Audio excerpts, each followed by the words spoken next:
تہمت راہ میں پڑے اس کانٹے کی مانند ہوتی ہے جو چبھتے وقت یہ نہیں دیکھتا کہ یہ پاؤں کس نیک راہ گیر کا ہے یا بدکار کا۔ عقل مند ہے وہ انسان جو ہر وقت موت کی تیاری میں لگا رہتا ہے۔ 5 چیزیں رزق کو بڑھاتی ہیں: کثرت سے درود پاک پڑھنا، اللہ تعالیٰ کا ذکر کرتے رہنا، تہجد کی نماز ادا کرنا، کثرت سے استغفار کرنا، کثرت سے صدقہ دیتے رہنا۔ ہر وقت قبولیت کا ہوتا ہے، اللہ تعالیٰ کبھی بھی کسی کی بھی سن لیتا ہے، اسی لیے اس پاک ذات سے مانگتے رہنا چاہیے۔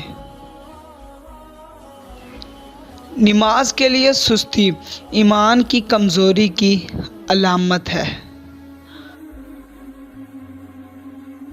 محبت کا سبق بارش سے سیکھو جو پھولوں کے ساتھ ساتھ کانٹوں پر بھی برستی ہے۔